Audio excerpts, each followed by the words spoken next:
Buenas tardes.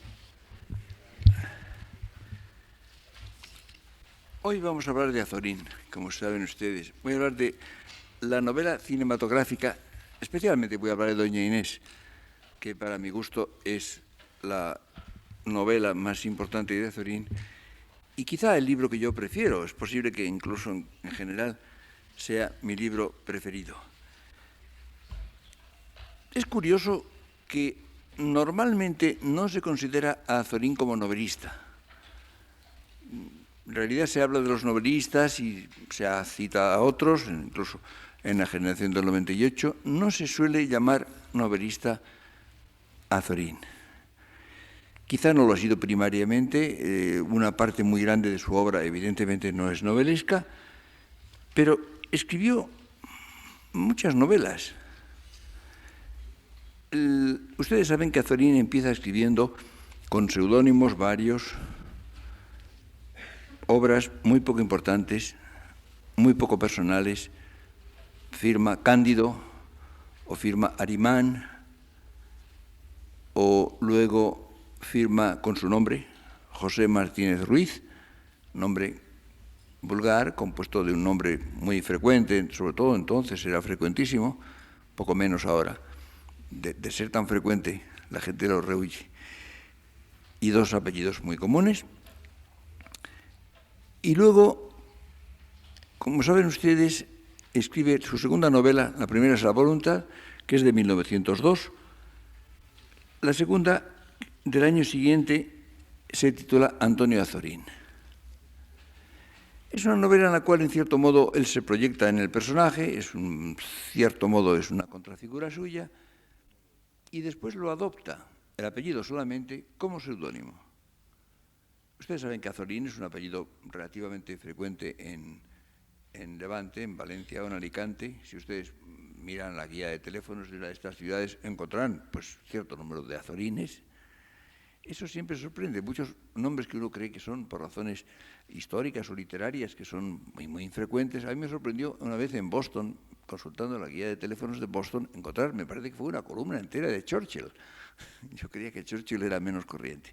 Pero, en fin, en Boston había muchos Churchill. Pues bien, en el nombre Azorín, el apellido Azorín, lo adopta como seudónimo y yo creo que se identifica con él enormemente. Yo creo que todo el mundo le llamaba Azorín, yo siempre le llamaba Azorín cuando hablaba con él, y yo no sé si su mujer le llamaba Pepe, pero probablemente le llamaba también Azorín, y él firmaba a veces con el nombre, pero siempre ponía debajo Azorín en todo caso, o bien solamente el seudónimo. Estas dos novelas primeras son sumamente interesantes. Son dos novelas, esas son muy plenamente de 98, reflejan enormemente el punto de vista, la actitud general del 98, muy fundamentalmente esa preocupación por España, ese amor a lo español propio, a las pequeñas ciudades, a lo antiguo, a los pueblos, con una cierta ternura y compasión por el mal estado en que estaba casi todo, son sumamente características. Y después, en cambio, durante muchos años no escribe novelas. Es interesante cómo desde 1903 hasta 1922 Azorín no escribe novelas. Escribe otros libros sobre el paisaje, libros sobre ciudades, ensayos muy varios, pero no comentarios sobre autores, sobre todo. Piensen ustedes, por ejemplo, al margen de estos clásicos o lecturas españolas, etcétera, o Rivas y Larra, pero no novelas. Y el año 1922 publica una novela que ha sido poco leída, yo creo, y que es un libro un poco extraño, no muy novelesco, no enteramente novelesco, se llama Don Juan. Es un libro del año 22. Después, el año 25, publica Doña Inés, que está dedicada a don Ramón Menéndez Pidal. Es decir, hay dos novelas casi seguidas. Después hay una nueva interrupción. Si quieren ustedes contar, hay una novela en esta época en que se siente movido a transformarse, a cambiar un poco de estilo. Hay un cambio muy importante. pero es de fuera adentro, que son cambios nunca muy fecundos. Hay una presión de lo que está de moda, de lo que se estila en la literatura en general. Hay una época en que el surrealismo en varias formas tiene mucho éxito y entonces hace un cambio. Él publicaba los libros suyos, hacía mucho tiempo, no al principio, pero hacía muchos años que publicaba sus obras en la editorial Caro Raggio, que era el cuñado de Baroja. Caro Raggio era el editor de varios autores de su cuñado Baroja. Estaba casado con Carmen Baroja, la madre de Julio Caro Baroja, que es bien conocido, y publicaba también obras de Azorín y de otros autores. En ediciones modestas, eran ediciones muy modestas, impresas no muy correctamente, no demasiado pulcras, en un papel mediano, pero muy simpáticas. Eran unos libros, yo los encuentro muy atractivos. Tengo muchísimos libros de Azorín y de Baroja y de otros de la editorial Caro Raggio. Pero hay un momento en que cambia de editor. Deja a Caro Raggio, no sé por qué razón, y publica sus libros en Biblioteca Nueva. Y se publican las obras con el epígrafe Nuevas obras de Azorín. Todo era nuevo. Y también la presentación estaba mucho mejor impresas, en un papel muy blanco, mejor entintado, muy cuidadas, tipográficamente superiores, algo más frías quizá. Por dentro también. Son obras un poco más frías. Ahí publica, por ejemplo, Blanco en Azul, Superrealismo, título muy revelador. Félix Vargas, que luego hay unos cambios curiosos de obras de Azorín, de títulos. Después de la guerra cambió el título y lo llamó El Caballero Inactual. Si ustedes ven El Caballero Inactual, es Félix Vargas. Y si ustedes ven una edición anterior que pone Félix Vargas, pues es El Caballero Inactual. Si tienen uno, pueden no comprar el otro. También hay un cambio que es el licenciado Vidriera. Había publicado hace mucho tiempo El licenciado Vidriera visto por Azorín. Es un libro sumamente interesante. Después lo tituló Tomás Rueda. Como saben ustedes, el licenciado Vidriera se llamaba Tomás Rueda. Toma el nombre del personaje, no el nombre del licenciado Vidriera, que creía que era de vidrio, creía que se iba a romper. Viene después de esto la interrupción de la Guerra Civil. Azorín sigue escribiendo, escribe muchos artículos, escribe sobre París, escribe diferentes libros, pero no escribe novelas tampoco. Hasta después, el año 1942, ya de vuelta a España, pero han pasado bastantes años, porque Félix Vargas es del 28. Escribe un libro, casi novela, que se llama El escritor. Y el mismo año publica una novela, una verdadera novela, que se llama El enfermo. Estuve yo muy cerca de la publicación de este libro en muchos sentidos. Es un libro al cual tengo cierto cariño particular. Y además allí aparezco yo como amigo de un personaje. Porque un personaje dice, un amigo mío, Julián Marías. Entonces pensé que yo era un ente de ficción, porque si soy amigo de un ente de ficción, debo ser de la misma especie. Si hubiera sido amigo del autor, bueno, él lo era. Pero no, soy amigo del personaje. Y desde entonces publicó otras varias novelas más. La isla sin aurora, una de ellas, el año 44. María Fontán, el mismo año. Y el mismo año todavía una tercera, Salvadora de Olvena. En los últimos años, Azorín decía que era su novela preferida, Salvadora de Olvena. Tiene su mérito, pero no comparto su juicio.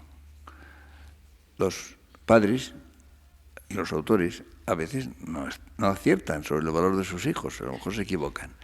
Yo prefiero con mucha ventaja Doña Inés. Es decir, en total son 11 novelas. Son muchas novelas. Son muchas novelas. Algunas lo son dudosamente. Algunas se puede dudar si lo son. Pero añaden ustedes muchos cuentos. muchos cuentos.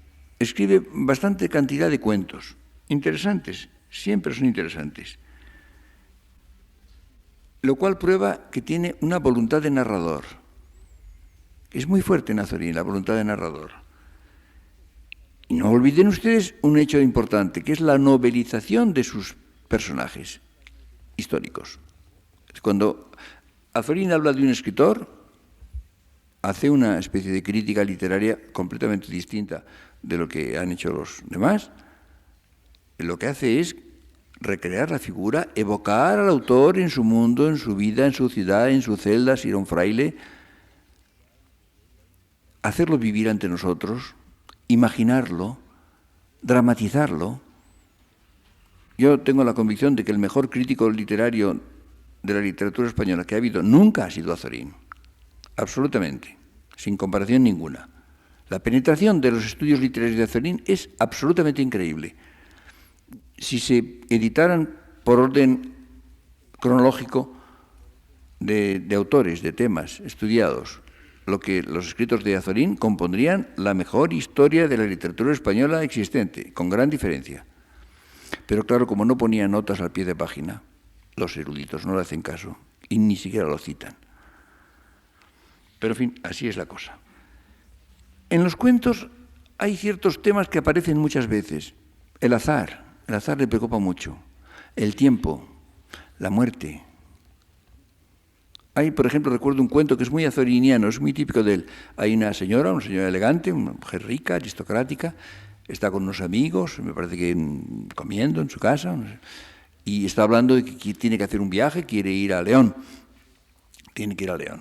Y va a buscar una plaza que le recuerda, que le gustaba mucho.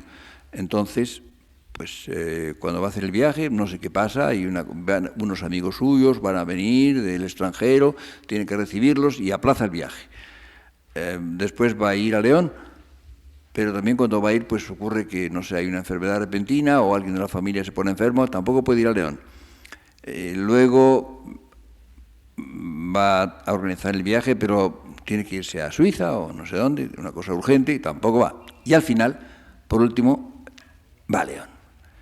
Llega a León, llega a la ciudad, busca la plaza esa que le gustaba, y al pasar por delante de una taberna hay unos gritos, hay una riña, alguien dispara y la bala le da a la dama que queda muerta. Esto es muy azoriniano con ustedes, ¿no? Es una cosa muy característica de los cuentos de Azorín. Hay otros que tienen mucha gracia y que son también muy característicos. Hay un autor, un viejo autor, un autor ilustre que vive en su casa, en una ciudad pequeña, y lee el periódico de la ciudad. Tiene un secretario y le dice a este secretario: mire usted, no me traiga usted más este periódico. ¿Pero por qué? Si siempre le ha gustado. Sí, pero todos los días hay un artículo de fulano de tal y no lo puedo soportar. Pero hombre, pues si no le gusta, no lo lea. No, es que si lo veo, lo leo. Y ya me pone de mal humor para todo el día. Entonces, el secretario, que es hombre inteligente y con iniciativa, tiene una buena idea y todas las mañanas, con unas tijeras, recorta el artículo del señor lo quita y le da el periódico sin el artículo. Hombre, es usted inteligente, le dice el gran escritor, y ya lee tranquilo el periódico. El autor muere y al cabo de los años, en una universidad extranjera, un joven doctorando está preparando una tesis doctoral sobre él, y entonces viene a España y va a la ciudad y quiere documentarse y visita naturalmente la casa del viejo escritor y sube a un desván y allí encuentra una colección de carpetas que estaban allí, las abre y encuentra todos los artículos de aquel autor recortados. Y entonces hace un capítulo naturalmente luminoso explicando cómo se ve naturalmente la influencia que ha hecho durante años aquel escritor sobre el ilustre escritor muerto, hasta el punto de que no solamente lo leía, sino que coleccionaba los artículos. Yo imprimiría este cuento y lo daría en todas las universidades, haría que todo el mundo lo leyera. Bueno, esto por lo que se refiere al sentido novelesco o dramatizante de Azorín. Añaden ustedes todavía ciertos libros que son más o menos autobiográficos. El primero extraordinario, Las confesiones de un pequeño filósofo. Un libro de 1904 en que cuenta su experiencia de escolar, de niño que va al colegio de los Escolapios, en Yecla. Después hay 2 libros publicados ya después de la Guerra Civil, uno Valencia y otro Madrid, en que son sus recuerdos de la vida de estudiante en Valencia, de muy joven, estudia la carrera de Derecho, el bachillerato y la carrera de Derecho, lo suspendieron en literatura española, por cierto. Y el otro Madrid es la llegada a Madrid, los primeros pasos que da en Madrid, es un libro delicioso. Los 2 son 2 libros verdaderamente deliciosos. Y luego escribió, al final de su vida, varios libros que eran recuerdos, memorias inmemoriales, libros vagamente de memorias. Las novelas primeras tienen un elemento visual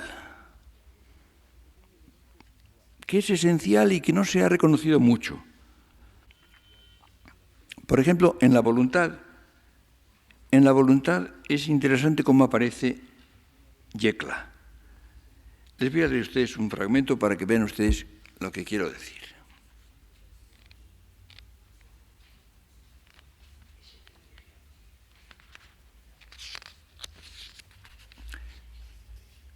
Azorín dice esto.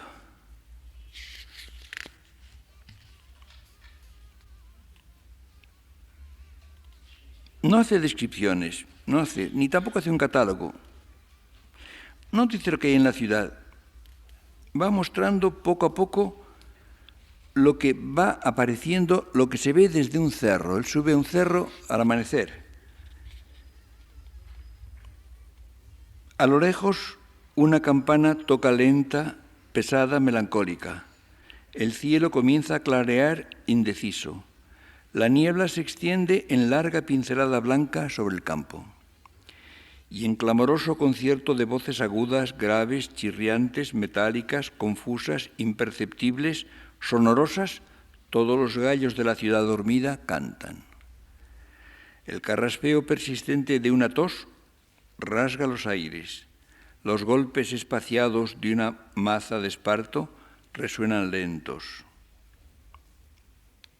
Poco a poco, la lechosa claror del horizonte se tiñe en verde pálido. El abigarrado montón de casas va de la oscuridad saliendo lentamente. Los gallos cantan pertinazmente. Un perro ladra con largo y plañidero ladrido. El cielo de verdes tintas pasa a encendidas nacaradas tintas. Las serrerías despiertan con su sonoro repiqueteo. Cerca un niño llora, una voz grita colérica.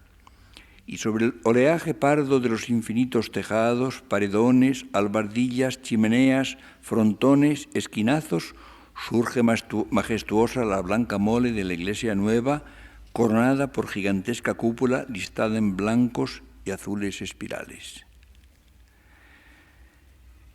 Y va continuando, y va haciendo presentarse todos los demás elementos que van entrando en la vida en la ciudad. Todavía dice, van y vienen por las calles clérigos, liados en sus recias bufandas, tosiendo, carraspeando. Las perdices a lo largo de las aceras picotean en sus jaulas metidas en la arena, y los canarios, colgados de las jambas, cantan en arpegios rientes. ¿Ven ustedes cómo va apareciendo la ciudad desde el amanecer? Él subía a observar, antes de que amaneciera, a un cerro para ver cómo va apareciendo la ciudad, cómo se va iluminando, cómo se va despertando, cómo va viendo los diferentes ruidos. Esto es absolutamente característico del estilo de Azorín. Él dice, hay una fórmula en que parafrasea a San Agustín. San Agustín decía, ama y haz lo que quieras. Azorín dice, mira y haz lo que quieras. Es una norma. En la novela posterior, la novela de que hablaba antes Don Juan, hay cambios muy profundos. Es un personaje, Don Juan es un personaje, es un señor bastante maduro, lindante con la vejez, que vive en una ciudad, una pequeña ciudad que no lo define, pero sobre todo es la ciudad misma. Hay una multiplicación de personajes.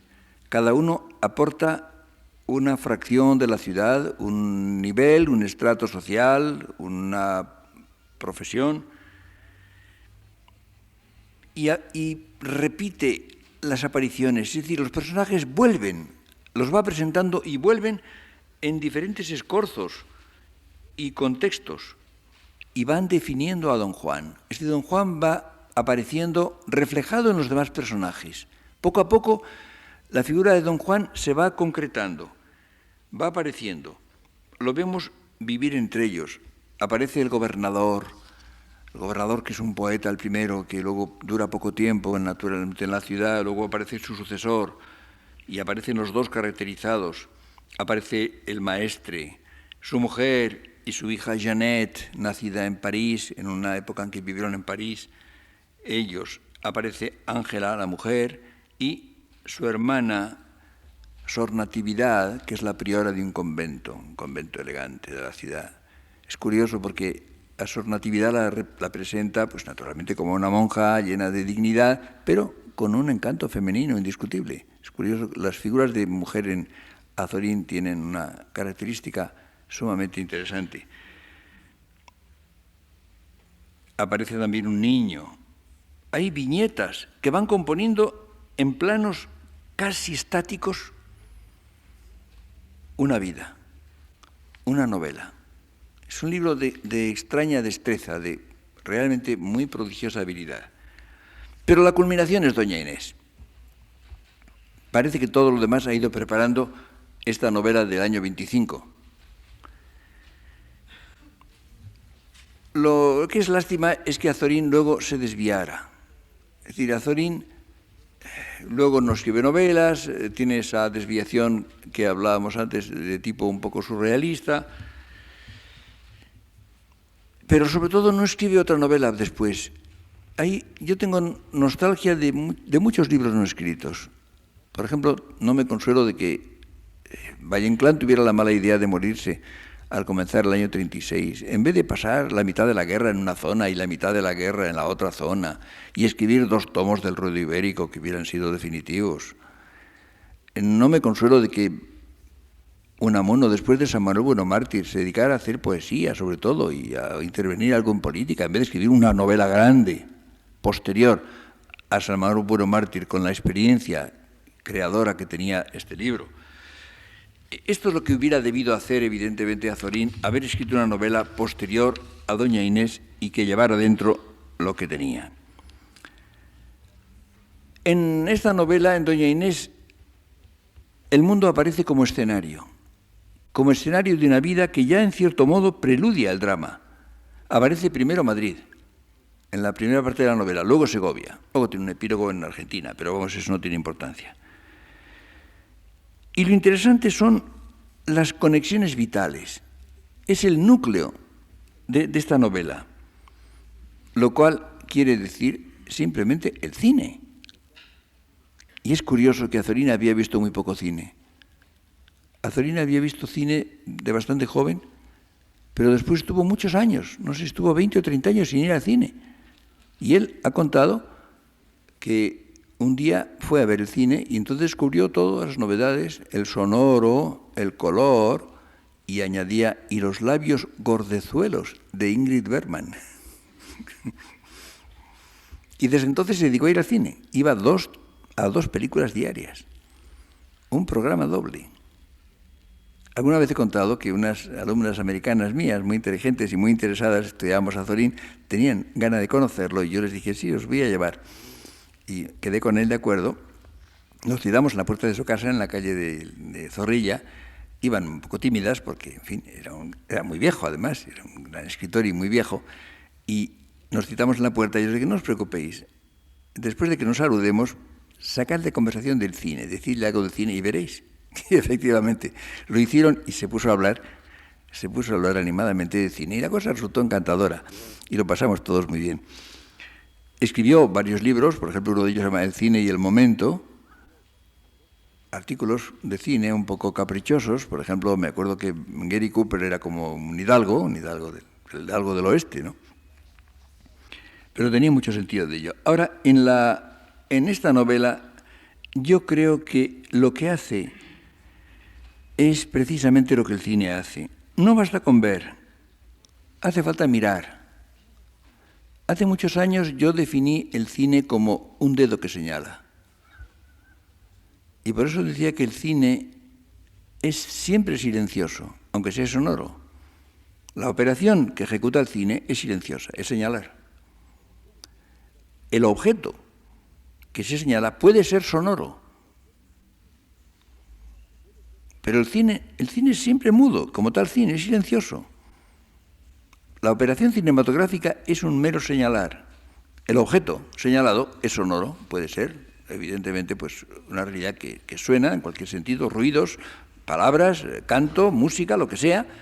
Es el objeto, no propiamente la operación cinematográfica. Y va haciendo descripciones con detalles escénicos. Son detalles siempre escénicos. Por ejemplo,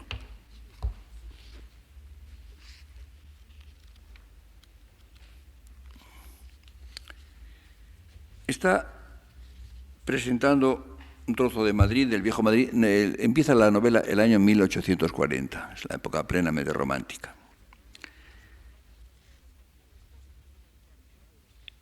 Y ahí, por ejemplo, dice esto: en el fondo de las casas humildes se columbra una empinada escalera. Los escalones son altos y sus astrágalos están por el comedio desgastados. De noche, en una ventana de junto a la puerta, una ventana con reja, ondula una luz mortecina en un vaso de vidrio.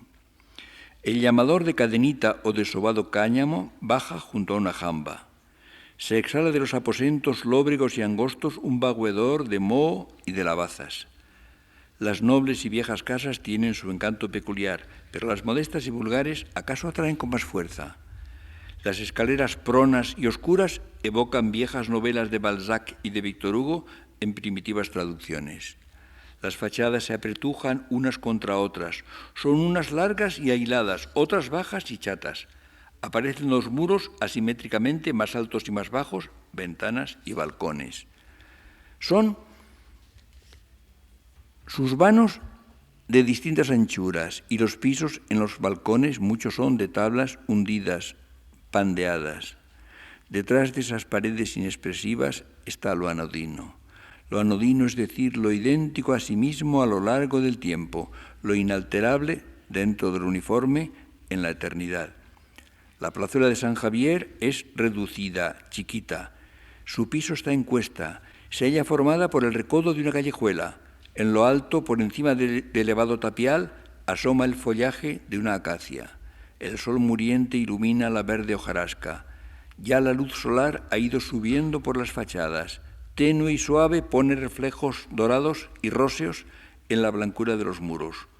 Allá en lo empinado de una costanilla, en el esquinazo de una casa, en un tercer piso, los cristales de un balcón, al ser besados por el sol en despedida hasta el día siguiente, envían a lo lejos un vívido destello. Es el final de un capítulo. El siguiente empieza. El transeúnte que avanza por la calle es una mujer. En lo alto de la costanilla, en un tercer piso, la cortina que cubre los cristales del balcón será levantada dentro de un instante por la mano fina y blanca de esta mujer. Esto es el cine.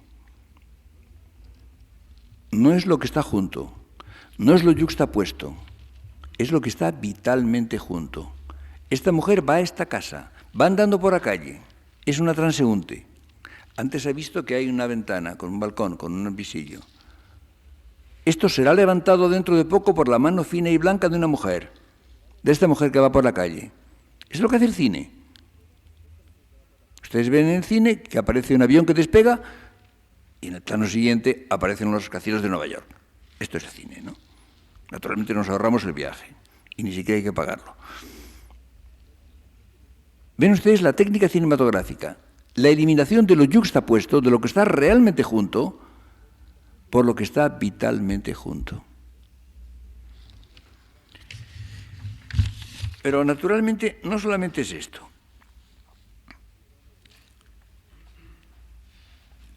describe a doña Inés.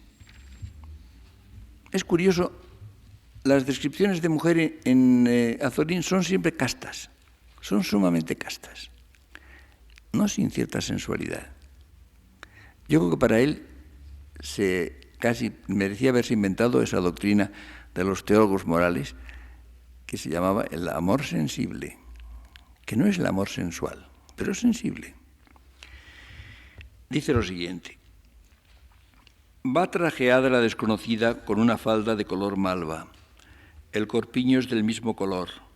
En falda y corpiño irisa la joyante seda. 3 amplios volantes rodean la falda. La adorna una trepa de sutiles encajes. Del talle angosto y apretado baja ensanchándose el vestido hasta formar cerca del tobillo un ancho círculo. El pie aparece, breve. Asciende tersa la media de seda, color de rosa. El arranque de las piernas se muestra sólido y limpiamente torneado. Y sobre el empeine gordezuelo del pie, ahí tiene ustedes el adjetivo, y sobre el arranque de la pierna, los listones de seda negra que parten del chapín y se alejan hacia arriba dando vueltas, marcan en la carne muelle ligeros surcos. La desconocida es alta y esbelta. El seno lleno y firme retiembla ligeramente con el caminar presuroso. Cuando la dama se inclina, el ancho círculo de la falda, sostenida por ligero tontillo, se levanta en su parte de atrás y deja ver la pierna de una línea perfecta. La cara de la desconocida es morena. En lo atezado del rostro resalta el rojo de los labios. Entre lo rojo de los labios, al sonreír, al hablar, blanquea la nitidez de los menudos dientes. El pelo negro se concierta en 2 rodetes a los lados de la cabeza. Una recta crencha divide la negra cabellera. Sobre los rodetes se ven 2 estrechas bandas de carey con embutidos de plata. 2 gruesas perlas lucen en el lóbulo de la oreja. Gruesas perlas forman la gargantilla que ciñe el cuello. Amplia mantilla negra arreboza la cara y cae por el busto hasta el brazo desnudo que, puesto de través, la sostiene a la altura del seno.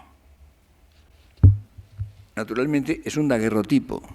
Es una fotografía que ha hecho el señor Remesa en las primeras fotografías. De ahí parte Azorín. Pero vean ustedes la descripción detallada, morosa, complacida, casta y con amor sensible, como ven ustedes. Esto es la presentación del personaje.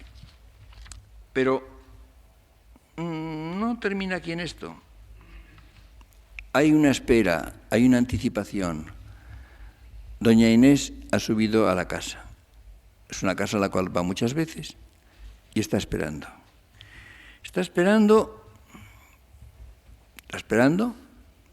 está un poco inquieta, un poco preocupada. Hay una anticipación y una cierta inquietud. Y hay un momento en que alguien llama a la puerta y le entrega una carta. Se queda con la carta. Una carta no es nada, lo es todo, dice. Hay una vacilación, hay un momento de preocupación, de angustia. No se atreve a leer la carta. Esto está descrito magistralmente por Azorín. Esa actitud de espera, esa actitud de cierta angustia. Pero no olviden ustedes que estamos en el cine. Estamos en el cine. Y entonces hay otro cambio.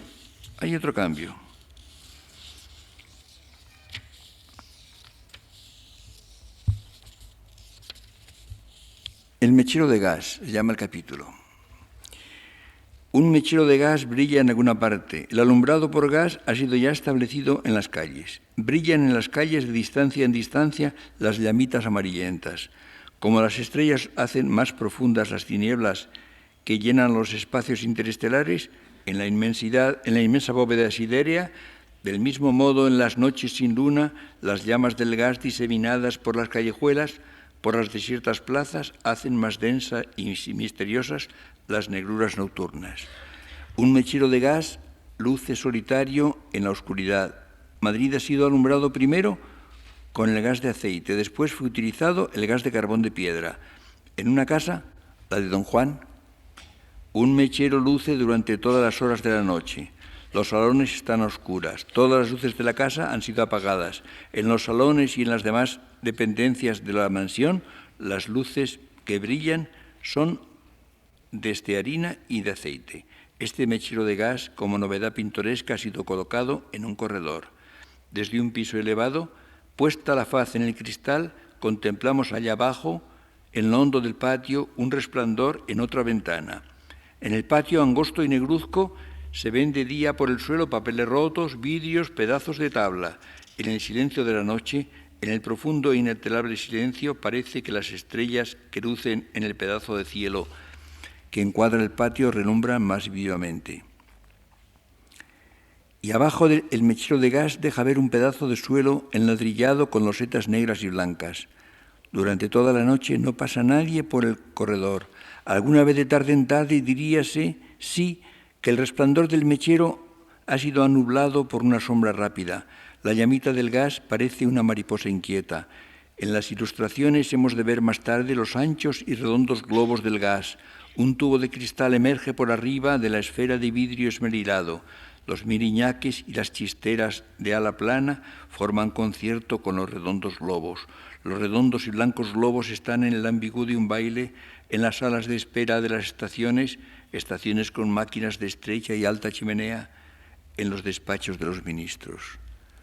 Una débil claridad se ha ido extendiendo en el cuadro negro del patio. Lentamente lo claro se va avivando. Abajo luce todavía el mechero de gas. La claridad del cielo se ha convertido en un resplandor difuso y lactescente. Y desde los tejados, en el angosto ámbito del patio, va bajando ese resplandor con suavidad por los muros de la casa. Ya roza la imposta de la ventana. Las estrellas han desaparecido hace rato. La claridad diurna, viva allá arriba, es todavía borrosa en lo hondo de los 4 elevados muros. Ha traspasado ya el dintel de la ventana y llega hasta el pasillo en que luce el mechero de gas. El contacto entre las dos luces se ha establecido. La luz del gas se rinde y desfallece. Dura un instante no más este desfallecimiento de la luz del mechero, tras la labor fatigosa de la madrugada. Es hora ya de que se recoja la llamita hasta la noche próxima. En el alero de los tejados, el resplandor del día es vivo y rojo. De pronto, el fulgor de la llama del gas desaparece. Eso es qué drama de un mechero de gas. La noche del día en que recibiera la carta de doña Inés, la ventana del patio en la casa de don Juan no estaba iluminada. No lucía en el corredor el mechero de gas. Toda la casa estaba a oscuras y en silencio. Durante mucho tiempo han de permanecer juntas las maderas de los balcones y de las puertas en esta casa. Vean ustedes qué es lo que hace Azorín para decir que don Juan se ha ido. Don Juan se ha ido, don Juan no acude a la cita con doña Inés, le manda esa carta, pero naturalmente esto no tendría ningún interés. Lo vemos todo al hilo del mechero, ese mechero que luce toda la noche, el gas, que lucha con la luz de por la mañana hasta que se apaga. Pues bien, aquella noche no había mechero, estaba todo apagado, las ventanas cerradas. Ven ustedes, es extraordinario esto, es la manera, me parece, más genial de presentar una historia.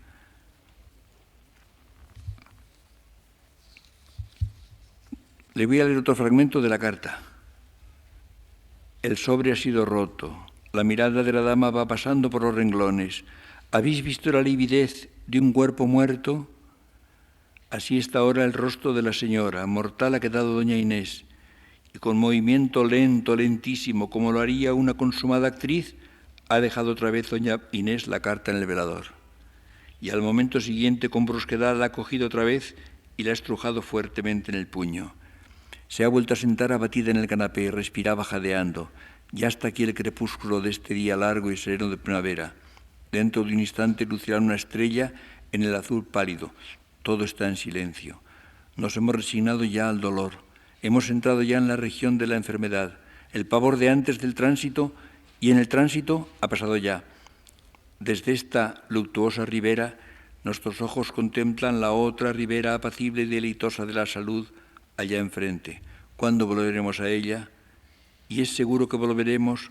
Adiós, adiós, amigos. Doña Inés ha cogido la carta, la ha rasgado en 100 pedazos y ha abierto el balcón. La mano fuera del balcón lanzaba los 100 pedacitos de papel blanco. Los múltiples pedacitos de papel blanco caían, volaban, revoloteaban en la luz penumbrosa del crepúsculo y una encendida estrella rutilaba en el cielo diáfano. Pero hay todavía más cine. Vean ustedes, por ejemplo, hay un capítulo titulado El oro y el tiempo.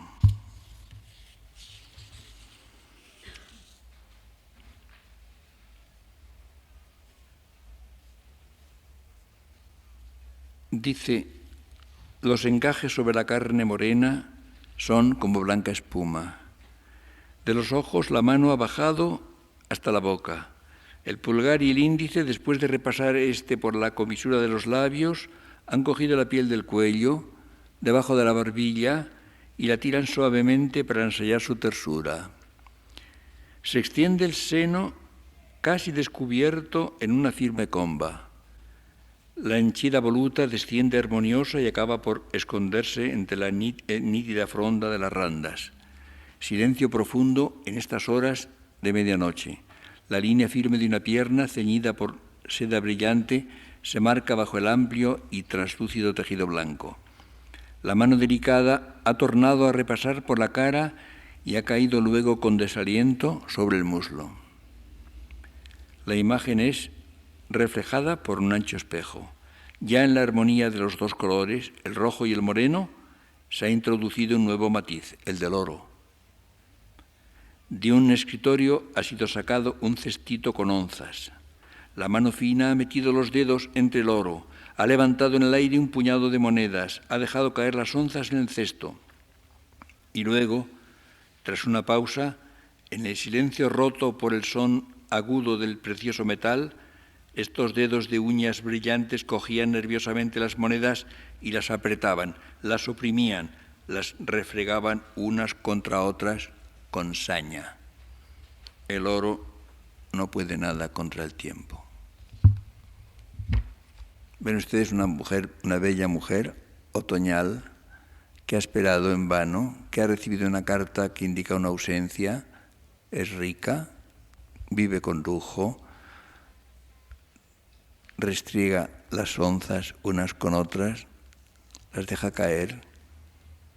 El cine no tendría que decir la última línea, el oro no puede nada contra el tiempo. Lo diría la imagen, nada más, simplemente. Como Azorín no hace cine, si está escribiendo una novela, tiene que decirlo. ¿Ven ustedes qué técnica? ¿Ven ustedes qué manera de hacerlo? Doña Inés se va a Segovia, va a vivir a casa de unos tíos suyos,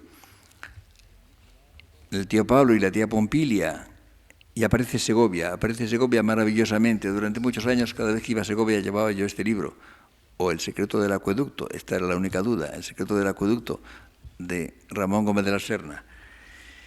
Y entonces aparecen otros personajes, aparece el poeta Diego el de Garcillán, aparece Plácida, aparecen los tíos, aparecen muchos más personajes.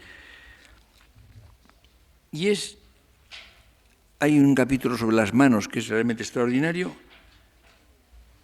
Y aparece también una vieja leyenda dramática, la historia de Doña Beatriz. Doña Beatriz, una dama medieval que está enterrada en la catedral,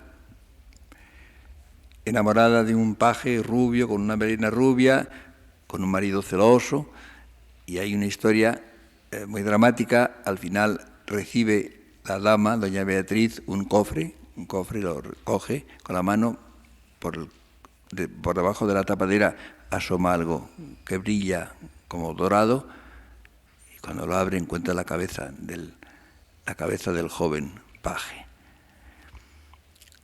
Y hay naturalmente una transposición entre doña Inés y doña Beatriz, que se prenda, y él también, del joven poeta Diego el de Garcillán.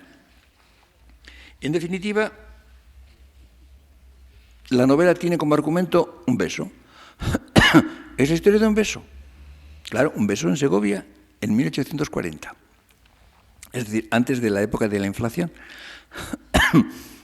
Tiene toda la importancia. Y, naturalmente, se produce una conmoción profunda en la ciudad.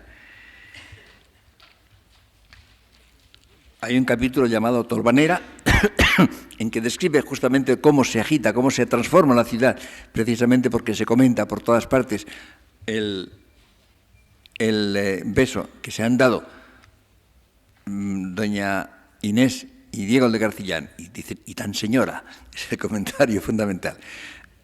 Y luego hay todavía un paso más. Hay un paso más que es un ballet. Azorín hace un ballet.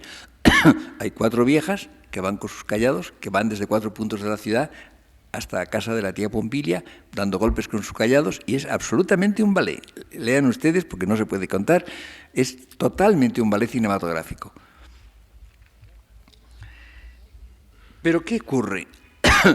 Esta novela tiene 52 capítulos. Es muy corta. Las páginas son muy pequeñas, como ustedes ven. Es una edición de Caro Raggio. Estos pequeños libros de Caro Raggio. Tiene 270 páginas. Y tiene 52 capítulos. ¿Qué quiere decir esto? Tiene 52 planos cinematográficos. Son 52 enfoques, 52 perspectivas distintas, que justamente introducen el movimiento en un relato que parece estático. Porque la narración no fluye en Azorín. Azorín no es un autor fluyente. Es sumamente importante esto. No dicen los personajes, ni dice tampoco Azorín. Quien dice son las cosas. Ellas son las que dicen, en diferentes enfoques. Y justamente lo mismo que el cine son fotografías inmóviles, proyectadas unas tras otras, que reconstruyen el movimiento. Esto ocurre con los diferentes enfoques. La fluencia de la vida aparece por los 52 enfoques, que son los 52 breves capítulos de doña Inés. En definitiva, visto y no visto. Yo titulé así una larguísima serie de artículos sobre cine, porque el cine es eso, es visto y no visto. Es que se proyecta una imagen en la pantalla y desaparece. Es lo esencial. Si se quedara, no habría cine. Es la técnica, precisamente, de doña Inés, absolutamente igual. Y es una manera nueva de aprender y de mostrar la vida humana. Convivimos con doña Inés. Vemos el mundo con sus ojos.